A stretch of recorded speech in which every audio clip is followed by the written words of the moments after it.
अस्सलाम वालेकुम, नमस्कार, सत श्री अकाल एंड गुड इवनिंग। मैं हूं आरज़ू काज़मी और आप देख रहे हैं पॉइंट ऑफ व्यू। हमारे साथ है जी साजिद ताड़ साहब। बहुत शुक्रिया सर कि आप आए। लोग आपको बहुत याद कर माय रहे थे। प्लेजर। मैं खुद बड़ा मिस कर रहा था। दो चार चीजें थी। एक तो दिवाली के इवेंट्स थे, मुझे आउट ऑफ स्टेशन जाना पड़ा दिवाली के कुछ इवेंट्स में। आई वाज अ स्पीकर एक दो इवेंट्स में। और दूसरा इलेक्शन के बाद जो था उसके उसमें भी बिजी था मैं। यहाँ पे दर हकीकत आरजू, ये मैंने देखा है, मेरा पहला एक्सपीरियंस नहीं है कि जब इलेक्शन के बाद एक ऐसा एक जोर, हर बंदा पावर हंगरी होता है और उसके लिए स्ट्रगल हो रही होती है चीजों की। उसमें ग्रुपिंग थी। मेरी तीसरी दफा है डोनाल्ड ट्रंप साहब के साथ इलेक्शन में। तो मेरे कई दोस्त जो हैं बड़ी अच्छी अच्छी पोजीशनों में आगे आ रहे हैं। एक तो उनकी वजह से कुछ लॉबी हो रही थी वॉशिंगटन डीसी के अंदर। दोस्त आउट ऑफ कंट्री आए हुए थे, आउट ऑफ स्टेट आए हुए थे, उनमें एंगेज रहा हूं। हालांकि आपको पता है कि आपको और आपके देखने वाले मेरे मेरे दिल के बहुत करीब हैं। मैं मिस करता हूं। दो तीन दफा मैंने स्केड्यूल किया आपके साथ, आपको पता ही होगा, स्केड्यूल करके जी। तो फिर मैं किसी न किसी चीज में फंस जाता था। दोस्त थे कुछ, कल दोस्त थे न्यू दिल्ली से आए हुए थे, कल उन्हें कल ही जहाज पे बिठाया और आज मैं सुबह आपके सामने हाजिर हो गया हूँ। बल्कि बहुत अच्छे दोस्त आए हुए थे, एकेडमिया से थे। और बड़े अच्छे अच्छे सेमिनार रहे, अच्छी अच्छी चीजें उनके साथ भी रही हैं। आपके साथ किसी वे शेयर करेंगे। बल्कि मैं आपको बताया था पहले भी कि मुझे एक दो सेमिनार्स की इनविटेशन है भारत से, इंडियन इंस्टीट्यूट ऑफ मैनेजमेंट की तरफ से और यूनिवर्सिटी ऑफ चंडीगढ़, एक बहुत बड़ी यूनिवर्सिटी है चंडीगढ़ में। और वहां से भी मुझे इनविटेशन है। तो मैं दोनों को किसी वक्त करूंगा, बल्कि बताऊंगा। जियो पॉलिटिक्स, जियो इकोनॉमिक्स के ऊपर मैं बात करना चाहता हूँ, बिलखसूस जो नई ग्रुपिंग हो रही है उस रीजन के अंदर। और भारत और चाइना एक दूसरे के करीब आते जा रहे हैं, इन चीजों के ऊपर किसी वक्त, बल्कि मैं ब्लॉग भी करूंगा। एक पूरा ब्लॉग करना चाहूंगा। कुछ नए चीजें आ रही हैं उस पे। और मोदी साहब के जो मोदी साहब की हाइट इज इंक्रीजिंग। नाइजीरिया में बहुत बड़ा अवार्ड, हाईएस्ट सिविलियन अवार्ड उनको दिया गया है। और नाइजीरिया एक बहुत बड़ा एक स्ट्रॉन्ग कंट्री है, ऑयल प्रोड्यूसिंग है अफ्रीका के अंदर। और जो मुसलसल, बल्कि इस पे भी बात करेंगे। आज बल्कि कई चीजें इकट्ठी हैं। आज बल्कि मुझे आपका और पाकिस्तान का बहुत फिक्र है, क्योंकि आप कंटेनरों में घिरे जा चुके हैं। इस्लामाबाद चोक्ड है, पाकिस्तान पूरा चोक्ड है। इस पे बात करेंगे। मोदी साहब की ट्रिप के बारे में बात करेंगे, जो उनका इंटरनेशनल दौरा था, और गौतम अडानी के बारे में बात करेंगे कि ये क्या मामला है इस वक्त। इतना इतना तनकीद और ये सारा वेस्ट जो है, खासकर लिबरल वेस्ट जो है, वो एंटी इंडिया क्यों इस तरह की चीजें हो रही हैं और ये क्या इसके पीछे हकीकत है, इस पे बात करेंगे। पाकिस्तान के अंदर टेररिज्म, पारा चनार के ऊपर बात करेंगे, जो मेरा दिल इस वक्त बहुत जी। जख्मी है। और मुझे हैरानी है कि पाकिस्तान की डायरेक्शन क्या है। आज मैं थोड़ा सा नक्शा आपके सामने रखना चाहता हूं कि दुनिया किस डायरेक्शन में जा रही है और आप कहाँ हैं। आज आपको पता है पाकिस्तान का हर शहर जो है वो उसको लॉकडाउन कर दिया गया, बंद कर दिया गया, इंटरनेट बंद है। और इस्लामाबाद में मेरे दोस्त हैं, वो तकरीबन ये बता रहे हैं 2018 के बाद नॉर्मल इस्लामाबाद हो ही नहीं सका। हर महीने कोई ना कोई जलगार होती है, हमला होता है इस्लामाबाद के ऊपर। आज जो है आप कंटेनरों की वजह से बंद कर दिया गया है। और बेलारूस का ट्रिप है वहां पे, बेलारूस का वफद आ चुका है वहां पे और बेलारूस के सदर आ रहे हैं। दूसरा नक्शा ये पेश हो रहा है कि क्रेने, सूबा सरहद केपी की तरफ से क्रेने लेके हमले की ट्राई की जा रही है। और इस्लामाबाद के आसपास हर सड़क, चाहे वो आपकी पहाड़ी हो, हरीपुर वाली साइड हो, चाहे वो आजाद कश्मीर वाली साइड, मरी वाली साइड हो, चाहे पिंडी हो, चाहे अटक हो, सारे रास्ते बंद कर दिए। और मैं बताना, ये जो 11 लाख आबादी है पाकिस्तान इस्लामाबाद, और इस वक्त एम्बुलेंसें फंसी हैं। लोग जहां पे एम्बुलेंसें फंस जाती, लोग अपने मरीजों को कंधों पे उठा के हॉस्पिटल लेके जा रहे हैं। हालात चले, कुछ लोगों ने भलाई भी की है, नर्सें और डॉक्टर सुना है सड़कों पे आके बैठते हैं लोगों का इलाज करने। पारा चनार के अंदर आपने देखा होगा 50 के करीब लोग मारे जा चुके हैं। 4 खवातीन को घरों में घुस के उन्होंने किडनैप कर लिया, कई घरों को आग लगा दी गई। कल इन सर्कमस्टांसेस में मेरा ये क्वेश्चन ये होगा, आज मुझे सख्त तकलीफ हुई। गंडापुर, अली अमीन गंडापुर साहब जो केपी के वजीर आला हैं, उन्होंने स्टेटमेंट दी है कि हम जीत चुके हैं, हम जीत गए। ना आप जीते हैं मेरे ख्याल में, ना हुकूमत जीती है। हारा आज कौन है? पाकिस्तान। आज पाकिस्तान हार चुका है। इंटरनेशनल इन्वेस्टमेंट के हवाले से अगर देखी जाए, जो मैंने नक्शा आपके सामने रखा है कि पारा चनार में अभी भी शूटिंग जारी है, वो हमले जारी हैं, और उस पर खासकर अली अमीन गंडापुर साहब को ये बात करने से पहले बताना चाहिए था लोगों को ये भी कि उनके हेलीकॉप्टर उसमें वो खुद मौजूद नहीं थे, लेकिन केबीके के लॉ मिनिस्टर और आईजी और चीफ सेक्रेटरी जब उस हेलीकॉप्टर के अंदर थे तो उसके ऊपर गोलियां फायर की। तो आप कह रहे हैं कि आप जीत चुके, आप जीत गए। आप इन सर्कमस्टांसेस में कोई जी शऊर का मतलब ये होता है कि कोई भी अक्लमंद इंसान जो फहम रखता हो, जो अपनी अकल रखता हो, वो पाकिस्तान जाएगा, वहां इन्वेस्टमेंट करेगा, या वैसे अपने रिश्तेदारों को मिलने के लिए जाएगा इन सर्कमस्टांसेस। और आप कह रहे हैं कि आप जीत चुके हैं। बेलारूस का सदर क्या ओपिनियन आपके बारे में लेके जाए। और फिर इसमें मैं थोड़ा सा ये भी बोलना चाहूंगा कि कल हमारी फर्स्ट लेडी जिन्होंने इस वक्त कमांड संभाल ली है, इस सारे हमले की कमांड सुना है उनके हाथ में है, उन्होंने कल बुर्का पहन के जो एक स्टेटमेंट दी है, खास करके ये किसको ले आए, उसके अंदर उस एक स्पीच को मैंने बड़ा डाइसेक्ट करने की कोशिश की है। एक तो उन्होंने इस चीज में कन्फेशन किया है कि इनको फौज ही लेकर आई थी, जिसमें उन्होंने कहा कि ये किसको लेके आ गए हो, इसका मतलब है कि आप लाए गए थे, आप खुद नहीं आए थे। फिर इन्होंने उस सऊदी अरेबिया के अटैक किया कि ये शरीयत खत्म करना चाहते हैं, और आप जो है वो मुस्लिम उम्मा के वाहिद आपके हस्बैंड जो है वो लीडर बचे, और आपकी इतनी वफादारियां खान साहब के साथ, आपके पिछले हस्बैंड के साथ कोई वफादारियां नहीं, जिनसे आपके 5 बच्चे हैं। और फिर आपने तकरीर की, काश अच्छा होता इस हमले में आप अपने 5 बच्चों का जिक्र करते कि फ्रंट लाइन पे वो भी हमले में शामिल होंगे। खान साहब के अपने 3 बच्चे, 2 उनके असली बच्चे, एक बच्ची जो उनकी दूसरी जाली जिसको वो एक्सेप्ट नहीं करते, वो भी इस हमले में शामिल होगी। खान साहब के भांजे भांजियां सारे, माई हलीमा जो उनकी इस वक्त जो दूसरी पीटीआई को लीड कर रही है, दूसरे ग्रुप को, उनके बच्चे सबके वो भी इस हमले में शामिल होते। काश ये अच्छा होता। लेकिन आज मैं आपको कुछ चीजें बताना चाहूंगा कि कसूर आज सिर्फ पाकिस्तान ही नहीं हारा, इसमें जो 23 करोड़ लोग रहने वाले वो भी हार चुके, वो किस तरह हार चुके।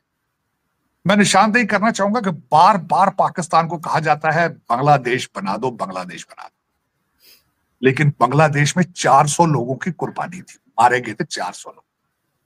ये 400 लोगों के बच्चे, 400 बच्चों की डेड बॉडियों के, नौज बिल्ला मेरे मुंह में खाक, ये 400 लोगों की लाशों का इंतजार कर रहे हैं। बार बार आपको कहते हैं कि बांग्लादेश बना दो, बाहर निकलो, बांग्लादेश बना दो। वो अब किन के बच्चे होंगे, ये सवाल है, पाकिस्तानियों से सवाल है कि वो 400 की कुर्बानी कौन देगा। 400 बंदे अपनी जानों की कुर्बानी देगा, कहते हैं बांग्लादेश बना दो, चले। दूसरा, बार बार ये कहा जाता है कि हम आएंगे तो सिर्फ एक पावर पॉलिटिक्स, एक बंदे को जेल से निकालने का। वो कहते हैं कि अब कहते किसी की आपने बात नहीं सुननी जब तक इमरान खुद ना कैंसिल करे ये सारा कुछ। फिर उसके बाद आपकी इस्लामाबाद हाई कोर्ट है, उनके दिल धड़क रहे, वो परेशान है। वो कहते हैं हम घर जाते हैं, हमारे बच्चे बीवियां पूछते हैं मुर्शद कब आएंगे। जज साहबान भी देखे कितने तड़प रहे हैं कि वो जो 6 लोग कल मिलने गए थे उनको जेल में मुलाकात नहीं कराएंगे। लेकिन इन सारे सर्कमस्टांसेस में पूछूंगा पाकिस्तान क्या कहता, आप आगे बढ़ पाएंगे इन सर्कमस्टांसेस में? इस सूरत हाल में बेलारूस का सदर एक दफा यहां से होके वापस जाएगा तो आपका क्या ख्याल है दोबारा को आएगा यहां पे? आप क्या समझते हैं कि दुनिया आंखें बंद कर लेती है सारा कुछ जो कुछ आप कर रहे हैं इंटरनेशनल मीडिया? दूसरा, 2 चीजें इसमें इस वक्त जो तजिया निकाल है ज्यादा, वो बार बार करते हैं कि ये इसलिए कि सऊदी अरेबिया के खिलाफ बयान इसलिए दिया गया है कि इनको शक था कि कहीं इनको सऊदी अरब ने डिपोर्ट कर दिया, भेज दिया जाए वहां पे नवाज शरीफ साहब के जिस तरह उनको भेजा गया था, तो वहां का रास्ता बंद किया गया। दूसरा, फुर्तियां और जल्दी क्यों है? सुना जल्दी इस बात की है कि जब तक डोनाल्ड ट्रंप टेक ओवर नहीं करे हम यहाँ पे खून खराबा करें ताकि एक ग्राउंड बन जाए। वो 20 जनवरी को हल्फ अपना उठाते ही पहली फ्लाइट पे इस्लामाबाद आ जाए, अडयाला जेल के सामने। कैसा टोपी ड्रामा है, कैसा। मैं 2 चीजें अर्ज करना चाहूंगा, इनकी एफर्ट्स के कितनी फ्रूटफुल होनी चाहिए या अमेरिका के अंदर कितनी परेशानी है इस वक्त। इन्होंने लेटर लिखवाया है पाक पैक ने। सबसे पहले तो पाक पैक का आपको उसको पहले खोलना चाहिए कि वो कौन है। वो 90% डॉक्टर है। डॉक्टर क्यों इस वक्त तड़प रहे हैं? खान साहब यहाँ पे शौकत खानम हॉस्पिटल की फंड रेजिंग कराया करते थे, साथ ही यहाँ अपने एक दो कवाल लेकर आते थे और कवालियां करते थे, तो डॉक्टरों को बुलाते थे। आज से 25-30 साल से ये सिलसिला जारी रहा चंदा मांगने का। खान साहब ने आज तक चंदे के अलावा कोई अचीवमेंट नहीं है। अगर देखा जाए उनकी लेगेसी में सबसे बड़ा काम यही होगा कि चंदा बहुत मांगा। तो वो डॉक्टरों के साथ जो रिश्तेदारी बना गए थे, अब जो वहां से पीछे बैठ के अब वो कहते हैं बार बार ये सियासत नहीं जिहाद है, तो ये जो अमेरिकन डॉक्टर हैं ये सारे अब जिहादी बन चुके हैं। अब वो उन्होंने किया क्या है, पैसे देते हैं, फंड रेजिंग करते हैं कांग्रेसमैनों की। 46 कांग्रेसमैनों ने लेटर पे साइन किए, 46 में से 44 डेमोक्रेट। लेटर किसको लिख रहे हैं? बाइडेन को लिख रहे हैं। व्हाइट हाउस में कौन है इस वक्त? बाइडेन के एक टांग बाहर है, एक अंदर है, और जो एक अंदर है व्हाइट हाउस के, वहां भी उसको होश नहीं है कि कौन है चलाने वाला, कौन है? बराक ओबामा है। 44 लोग उसको लेटर लिख रहे हैं, महीना रह गया सिर्फ बाइडेन का। अब उस लेटर की आप ताकत देख लेंगे। चले आते हैं डोनाल्ड ट्रंप साहब आते हैं। अपने हालात इस वक्त रिपब्लिकन पार्टी के क्या है आपको पता है। मैट गेट्स जो उनके अटर्नी जनरल नॉमिनेशन थे, उन्होंने अपना विड्रॉल कर लिया। सीएनएन ने कल पहली खबर लगाई थी, डोनाल्ड ट्रंप की पहली डिफीट। हालांकि मैं खुद रिपब्लिकन हूं, हार्ड कोर रिपब्लिकन और ट्रंप पर हूं, लेकिन यहां पे अपने मसाइल बहुत ज्यादा है। पाकिस्तान कहां है इन सारे मसाइल में? मेरा नहीं ख्याल के रेडार पे होगा। जो आपने आपने आपकी 3.5 साल आपकी परफॉर्मेंस और आगे फ्यूचर जो मैंने अभी नक्शा पेश किया है, पारा चनार के अंदर जंग जारी है, बलूचिस्तान आपके कंट्रोल में नहीं है, वहां पे शनाख्ती कार्ड देख देख के पंजाबियों को उतार उतार के मारा जा रहा है, और सूबा सरहद केपी के इस वक्त क्रेने लेकर अपनी सारी गवर्नमेंट की मशीनरी और गवर्नमेंट एम्प्लॉय लेकर इस्लामाबाद के ऊपर हमले की तैयारी, पंजाब के ऊपर। इन सर्कमस्टांसेस में आपका क्या ख्याल है, दुनिया आपका सारा कुछ सॉल्व करेगी? डोनाल्ड ट्रंप ही सोल्यूशन है इन सारी चीजों का? आप कहां हैं? अब मैं दूसरी एक और बात भी बताना चाहूंगा इस वक्त, जो आपके, एक तो मैंने कहा कि 400 बच्चों की कुर्बानी चाहते हैं ये। दूसरा, गवर्नमेंट ऑफ पाकिस्तान ने, गवर्नमेंट ऑफ पंजाब ने ये किया है कि उनके पास ऐसा सिस्टम मौजूद है कि इनकी सबकी तस्वीरें निकाली जाएंगी और इनको कैरेक्टर सर्टिफिकेट, कल को इन्होंने बाहर जाना हो, जाबें लेनी हो, तो बच्चों के चेहरे वहां पे फेस रीडिंग के जरिए करके कंप्यूटर उसको अपने सिस्टम में डालते हैं। परमानेंट उनकी जिंदगी के ऊपर उनके सारा कुछ खत्म। अब इसमें इस सारी चीज का जिम्मेदार कौन? माँ बाप। ये 25 करोड़ जो घरों में इस वक्त जो बैठे ना, लस्सी पीकर सो रहे हैं सारे, ये होंगे। उसकी वजह ये है 125 लोग हैं इस वक्त जेल में जिनके ऊपर 9 मई का केसेस चल रहे हैं। कभी आपने किसी के मुंह से उनका सुना है नाम? डॉक्टर यास्मीन को गिला है कि मेरा मुझे भूल चुके हैं। कुरैशी साहब, इनके जो सेकंड इन कमांड है इस वक्त, वो कहते हैं मुझे कोई पूछने नहीं आता, मुझे किसी मशवरे में साथ नहीं लिया जाता। आप किस खेत की मूली हैं? आप कौन है? जिन लोगों के बच्चों की फेस रीडिंग करके गवर्नमेंट उनके कंप्यूटरों में डाल देगी कि ये लोग दहशतगर्द हैं या क्रिमिनल हैं, कसूर किसका होगा? ये 25 करोड़ लोग आंखों से अंधे क्यों हो चुके हैं? ये क्यों नहीं सोचते कि हमारे बच्चों का मुस्तकबिल क्या है? और 400 बच्चों की कुर्बानी देना आसान है? ये बार बार आपको कहते हैं कि बांग्लादेश, और मुझे ये बताएं ना कि इस सारी कुर्बानी और सारे जलसे और जूते खाने में इनके अपने बच्चे कहां हैं भाई? क्या वजह है? उस खातून ने अगले दिन बुरके में आके ये नहीं सोचा कि इस वक्त पाकिस्तान में सबसे ज्यादा पैसा आपका जो आता है वो सऊदी अरेबिया से आता है। किस तरीके से वो आपको बेल आउट करते हैं, किस तरीके से आपकी बच्ची की शादी जो उन्होंने स्पेशल प्रोटोकॉल दे के आपको मदीना बराबर में कराई, और जो जिस तरीके से आपको वो संभालते रहे हैं, करते रहे हैं, और आपने क्या क्या नहीं किया जब आप जहाज में उनके साथ बैठे थे, किस तरह की जबान आपने इस्तेमाल की, और किस मौलवी साहब ने उस जबान की ट्रांसलेशन करके सऊदी एम्बेसी को दी थी, आपको वो भूल गई बातें सारी। इसके बावजूद आपको वो बर्दाश्त करते रहे हैं। लेकिन चले, पसंद अपनी लेकिन सर, डेमोक्रेटिक कंट्री में प्रोटेस्ट करने का राइट तो होना ही चाहिए कि नहीं? बिल्कुल, अगर पुरअमन हो। उसमें आप लफ्ज भूल जाती हैं, पुरअमन जो होता है ना एहतजाज। जो लोग सिविलाइज्ड हो उनको एहतजाज का हक होता है। जमहूरी, और आपको किसने कहा कि आप जमहूरी कंट्री? आपकी तो जमहूरी पार्टी कोई नहीं है। 3 पार्टियां, तीनों फैमिली एंटरप्राइज है। अब तो आपकी पीटीआई भी, बुशरा है, वो भी फैमिली मेंबर है। किसी को एतबार नहीं। उसको देखे ना, पीटीआई में उनको कोई दूसरा बंदा ही नहीं मिला जिस पे एतबार कर। एक ग्रुप को हलीमा बाजी लीड कर रही है, दूसरी को बुशरा बीबी कर रही, दोनों फैमिली मेंबर है खान साहब की। आपको किसने कहा ये जमहूरी पार्टियां हैं और जमहूरियत है आपके पास? यही तो एक टोपी ड्रामा है ये आपका। और सिविलाइज आप अपने आपको समझते हैं। पारा चनार में जंग हो रही है आपकी, बलूचिस्तान में जंग छिड़ चुकी है, और जिस तरीके से वो रोजाना आपका चीफ मिनिस्टर सूबा स्वराज का केपी का कहता है कि मैं बारात लेके आ रहा हूं, और कभी कहता है मैं पंजाब पुलिस को उठा के सूबा स्वराज केपी के मैं ले जाऊंगा। आप सिविलाइज लोग हैं? और सिविलाइज सर लोग जो होते ऐसे हैं आप अच्छा ठीक, इस मूवमेंट का मैं कहता हूँ जी, बिल्कुल खान साहब आपका फ्यूचर है, ठीक है, इस वक्त the most popular religious figure है आपके, लेकिन असेंबली में क्यों नहीं बैठे अपोजिशन के बेंचों पे? क्यों उन्होंने हर हर अपनी जो गवर्नमेंट से रिजाइन किसने कहा था दे भी आप? और आप मुझे ये बताएं, काले बकरों के साथ, काले जादू के साथ कंट्री चलते हैं? इसका ले, मेरे पास तो इसका कोई हल नहीं है। लेकिन सर इसका मतलब है कि भारत बिल्कुल ठीक कर रहा है अगर वो अपनी क्रिकेट टीम नहीं भेज रहा, क्योंकि यहाँ तो अपनी बिल्कुल जान ठीक, को खतरा है, तो वो बिल्कुल ठीक है। बेचारे मैं कहाँ कर, फंसेंगे आके। आज जो आप क्रिकेट मैच की बात करते हैं, आप अगर बैठे हो अमेरिका में, तो जो सर्कमस्टांसेस आपके मैंने सामने रखे हैं, जो गोलियां चल रही हैं, जो जिस तरीके से कंटेनर आपके पास पड़े हुए हैं, हर शहर आपका, इस्लामाबाद लॉकडाउन है, मैं खुद परेशान हो जाऊं अगर जाने के लिए, मैं विजिट करने के लिए 2 दिन के लिए जाऊं, किसी अपने रिश्तेदार की शादी में जाऊं, मैं परेशान हो जाऊं। आप कहते हैं क्रिकेट मैच, कैसे क्रिकेट मैच कर? आपको तो किसी स्पोर्ट्स में होना ही नहीं चाहिए आपको। जो मैंने आपकी अभी सारी स्टोरी आपके सामने रखी है, इन सर्कमस्टांसेस में आपकी स्पोर्ट्स टीम को कहीं बाहर जाना चाहिए, या आपको खेल होना करना चाहिए यहाँ पे? वहां पे तो जिंदगी की गारंटी नहीं है। मुझे तो आपकी फिक्र है आरजू, आप कह रही हैं क्रिकेट की बात कर रहे हैं आप मुझे ये बताएं, अभी घंटे डेढ़ बाद आपका इंटरनेट बंद हो जाना है, पता नहीं बिजली रहनी या नहीं रहनी वहां पे। जो हमला हो रहा है ना भाई, चारों तरफ से इस्लामाबाद के ऊपर हमला कर रहे हैं एक पार्टी आपकी, आप कहते हैं हमें एहतजाज का हक है। कौन सा एहतजाज? किस एहतजाज की बात कर रहे हैं आप? आपने 9 मई में इन्होंने पुरअमन एहतजाज किया था, बताया ना जरा। और उसकी उन्होंने वीडियो मुराद सईद की निकाली नहीं कि आपको लोकेशन बता दी गई, तो उस लोकेशन पे पहुंच के हमला कर दें।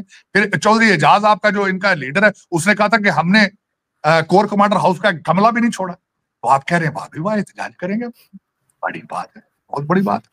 ये मेरे लिए तो बहुत बड़ी खबर है कि आप जमहूरियत भी हैं और एहतजाज भी पुरअमन करना चाहते हैं। भाई पुरअमन एहतजाज तो यहां नहीं होता अमेरिका में। यहाँ पे ब्लैक लाइव मैटर और इंतीफा वालों ने व्हाइट हाउस पे कई दफा हमला किया। यहाँ पे एहतजाज जो यहाँ पर पुरअमन नहीं होता, तो आप अपनी बात कर, जहां 250 साल की हिस्ट्री है जमहूरियत की, आपने जमहूरियत की अभी तक कापी खरीदी ही नहीं है आपने अभी तक। आपने तो कुछ जमहूरियत के स्पेलिंग ही नहीं आपको आते भाई, आप किन चक्रों में पड़ गए? ये खाम ख्याली छोड़े, अपने बच्चे बचाएं। 400 बच्चा गिन रहे हैं, वो देख रहे हैं 400 बच्चा कौन सा मरेगा। अपने बच्चे बचाओ यार, आप किन चक्रों में पड़ गए हो? किन चक्रों में पड़ गए हो भाई? और जो बिल्कुल जिहाद की स्टोरियां, आप पठानों के सामने खड़े हुए थे जिहाद के लिए, आप गोरों के सामने खड़े हुए थे जिहाद के लिए, जो आज कहते हो जिहाद करो, जिहाद करो। किस जिहाद की बात कर रहे हो? गुर्बत के खिलाफ जिहाद कर लो ना अपना, जहलियत के खिलाफ जिहाद कर लो। 2 लफ्ज इंग्लिश के नहीं आते, सारा दिन उर्दू में एक दूसरे को ट्वीट करते हो, जो गंद बला करते हो वो सारा उर्दू में करते हो। आपको तो इंग्लिश के 2 फिक्रे नहीं आते। जिस बिल्कुल कंट्री के साथ बात करो, तो रिक्शे वाले भी इंग्लिश बोलते हैं भाई। कलकत्ता में जाके देखो, सारे का सारा सूबा उनका इंग्लिश बोलता है।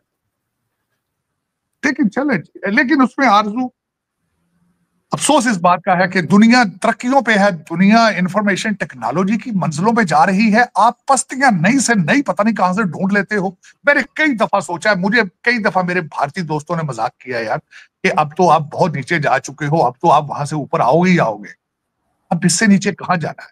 कई दफा कहा दोस्तों, मजाक, मुझे लगता है शायद मजाक करते, लेकिन वाकई आपको, अब तो पठान भाइयों ने आपके ऊपर ट्रैवल एडवाइजरी लगा दी अफगानिस्तान ने, उन्होंने कहा इधर ना जाना यार, यहाँ खतरा है। ये भी कभी दिन आना था कि अफगानिस्तान से तालिबान आपके कंट्री में आने को डर रहे हैं, और चाइना सर्टिफिकेट उनको दे रहा है कि हम अफगानिस्तान में बिजनेस कर, it's a safe place, we are pleased to do business with in Afghanistan. Sir, अब तो चाइना भारत के साथ भी अपने टर्म्स ठीक कर रहा है, वहां पे भी सब कुछ चल रहा है। उनको चल रहा अवार्ड है। पे अवार्ड मिल रहे हैं उनके प्राइम मिनिस्टर को। हमारे प्राइम मिनिस्टर कहते हैं 6.8 ट्रिलियन डॉलर दे दें तो हम यहाँ पे एनवायरमेंट या क्लाइमेट के ऊपर काम करें।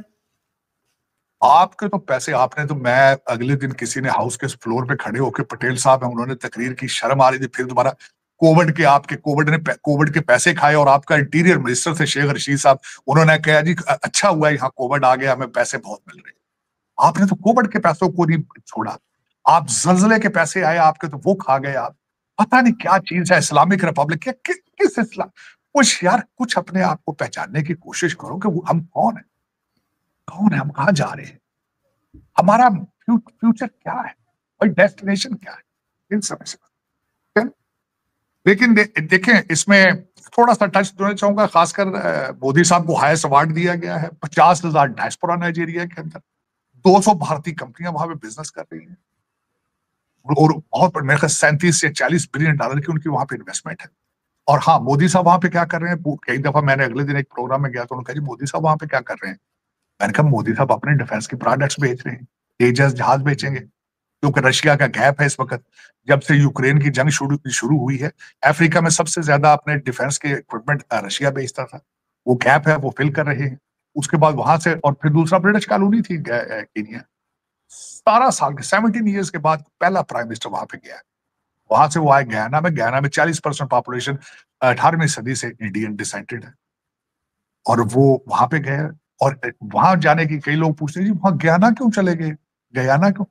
भाई एक तो देखो, वो उन्होंने ब्राजील आना था साउथ अमेरिका में, एक तो वहां से वो नजदीक पड़ता था, दूसरा आपको पता ये नहीं है गयाना के में वहां जब से तेल निकला है उनकी इकॉनमी एक साल में आसमान को छू रही है। फिर उनका साथ वेनेजुएला के साथ बॉर्डर लगता है, उनके साथ झगड़ा चल रहा है उनका, वहां भी अपने डिफेंस इक्विपमेंट बेचेंगे जाके। Modi is a nationalist, Modi is a nationalist leader. Modi जहां भी जाता है अपने देश को प्रमोट करता है, खासकर अपने डायस्पोरा को प्रमोट। उसका कोई दुबई में प्लाट प्लाजा नहीं है, ना उनकी लंदन में प्रॉपर्टी है, ना उनके बच्चे लंदन और कनाडा में बैठे हैं।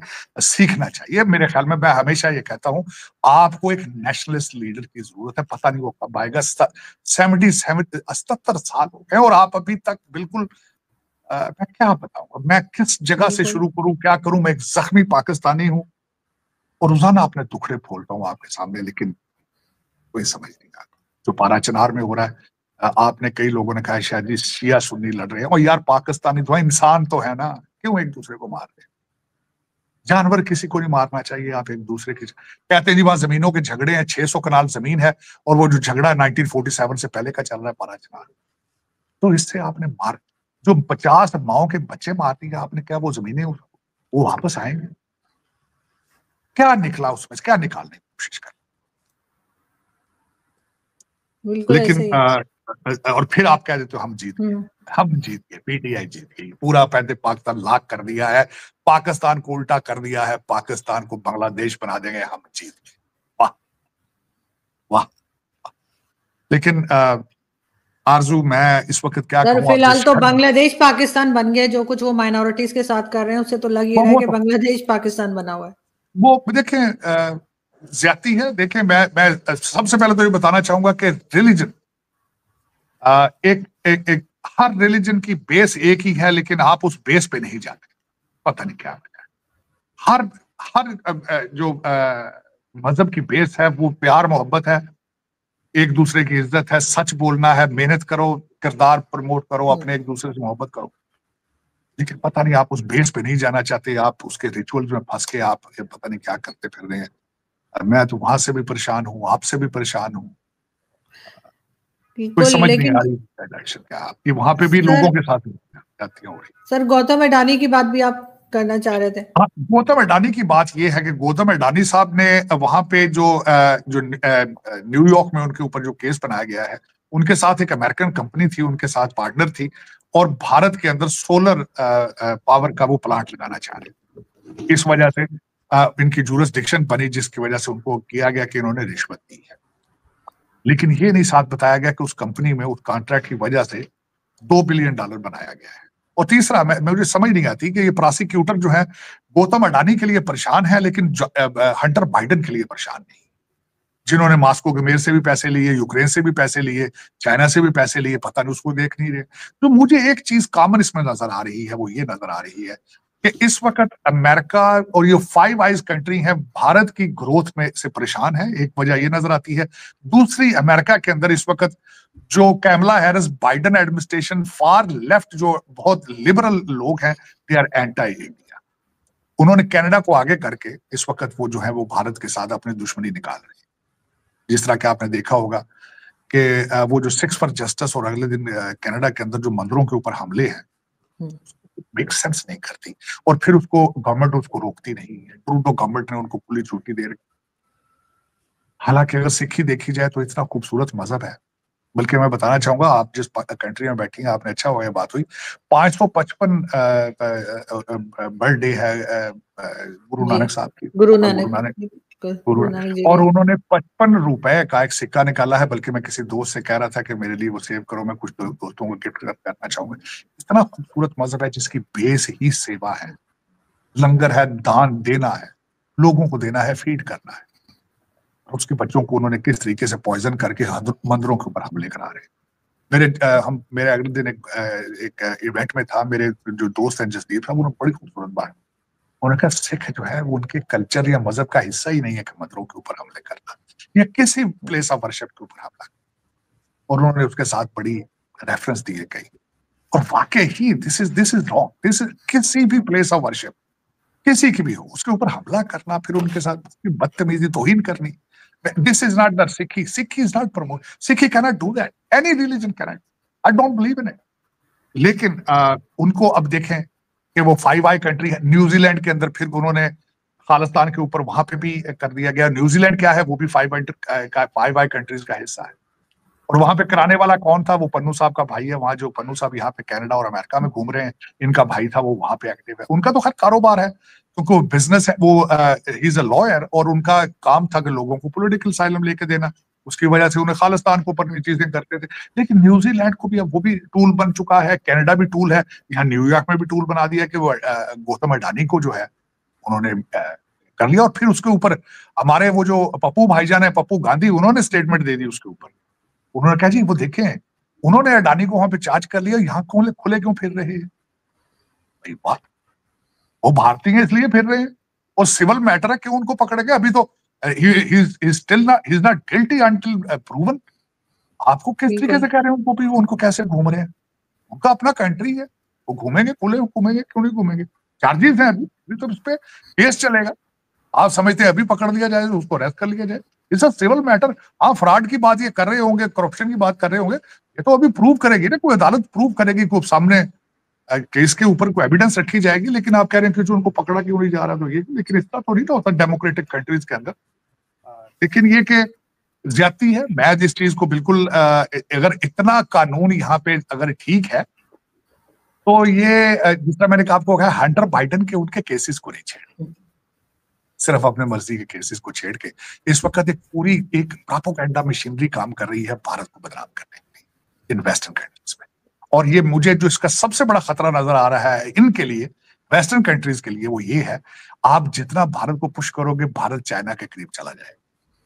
और इस वक्त बिल्कुल। चाइना इनसे डर के हर कंट्री के साथ अपने मामलात को ठीक कर रहा है कि उन्हें खौफ है अमेरिका आके उनके ऊपर टैरिफ लगाएगा, जो डोनाल्ड ट्रंप उन पर टैरिफ लगाएगा।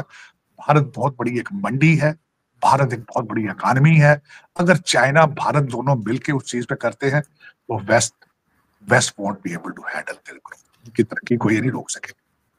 ये गलतियां कर रही है, कहते हैं ना कि लस्सी को फूंके मार रहे हैं। इनको चाहिए कि भारत के साथ, और दूसरा, अपना कंट्री खुद चला लो। अगर तुम्हें इतना ज्यादा भारत पसंद नहीं है, अपने बच्चे तुम्हारे तो पढ़ नहीं रहे यहाँ पे, हर दूसरा कॉन्ट्रैक्ट आपने भारतीय कंपनियों को दे रखे। आपके तो डिफेंस कॉन्ट्रैक्ट सारे भारतीय कंपनियों के पास है। आपके बच्चे तो नशे कर रहे हैं सारे, आप देख लें। मैं कल परसों मैं देख रहा हूं जिस तरीके से यहाँ पे आपकी फॉर्च्यून 500 कंपनीज है, सारी की सारी सीईओ जो उनके भारतीय है। बल्कि मुझे अभी याद है किसी ने कहा था कि जब तक किसी कंपनी के बोर्ड में 2-3 भारतीय ना हो, वो उसका स्टॉक नीचे गिर जाता है। तो अगर आपको इतना इंडियन पसंद नहीं है, तो अपना कंट्री खुद चलाने की कोशिश करो फिर, अगर तुम्हें इतना ही अच्छा नहीं लगता तो। लेकिन मैं गौतम अडानी वाले केस पे मैंने उसको बड़ी डिटेल से पढ़ा है, ज्यादती है। वो उसमें सिर्फ पॉलिटिकल मोटिव नजर आते हैं, जिस तरह वो बार क्योंकि बार मोदी जी के क्लोज हैं वो, इसलिए भी शायद उनको टारगेट किया जा रहा है। एक तो गुजरात एंगल उनको टारगेट किया जा रहा है। दूसरा देखे ना, खालिस्तान मूवमेंट के जो जिस तरीके से वेस्टर्न कंट्रीज और फाइव आइज कंट्रीज को प्रमोट कर रही हैं, ये ज्यादती है कि इंडिपेंडेंट कंट्री, सॉवरेन कंट्री के अंदर उसकी मूवमेंट्स जो है, लॉ एंड ऑर्डर, फिर उन्होंने कई दफा लोगों को पकड़ने के लिए रिक्वेस्ट की, उनको एक्स्ट्राडाइट भी नहीं करते। ये कैसे लॉ अबाइडिंग कंट्रीज हैं कि वो एक साइड पे चलते हैं, दूसरी साइड पे नहीं चलते? फ्रीडम ऑफ स्पीच के मामले में वो फ्रीडम के दूसरे करके वो ट्रूडो साहब जिस तरह फरमा देते हैं, इस तरह तो नहीं होता ना। एक दूसरे कंट्री के अंदर सॉवरेंटी, उसमें वो लोग वो कर रहे हैं और आप उनको प्रमोट कर रहे हैं मुसलसल। लेकिन देखें, मेरे ख्याल में ये एक तो इंडिया की बढ़ती हुई ग्रोथ, ये परेशान इनको कर रही है। और इनको खौफ है इस बात का कि इंडिया की तरक्की को किसी तरीके से रोका जाए, इस तरह वो from fifth economy to becoming a third biggest economy. तो ये इनके ज़हन में वो भी खौफ है, लेकिन इस खौफ से इस तरह तरक्की मुल्कों की रुकती नहीं है। आप अपने बच्चों को पढ़ाओ, अगर तुम्हें शौक है चीज़ों का। डोनाल्ड ट्रम्प साहब हमेशा कहते थे कि मैथ में अमेरिकन पीछे रहते जा रहे हैं, नंबर 1, और दूसरा इनोवेशन एक एक एज था वेस्ट के पास। अब वो इनोवेशन आपकी नहीं है, आप इन्वेंट चीजें नहीं कर रहे हैं।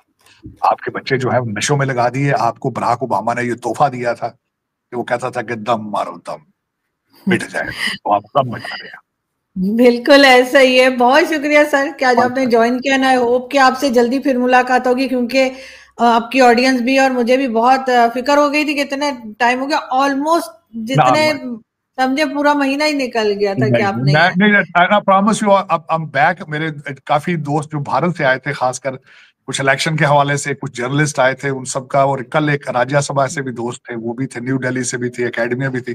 कल सबको मेजोरिटी में से ज्यादा चले गए कल वापस, एंड आई एम बैक। और मेरी तरफ से आपको एक दफा फिर दिवाली की बहुत बहुत बधाई। आपको भी बहुत मुबारक हो। Thank you so much sir कि आपने ज्वाइन किया। बहुत शुक्रिया।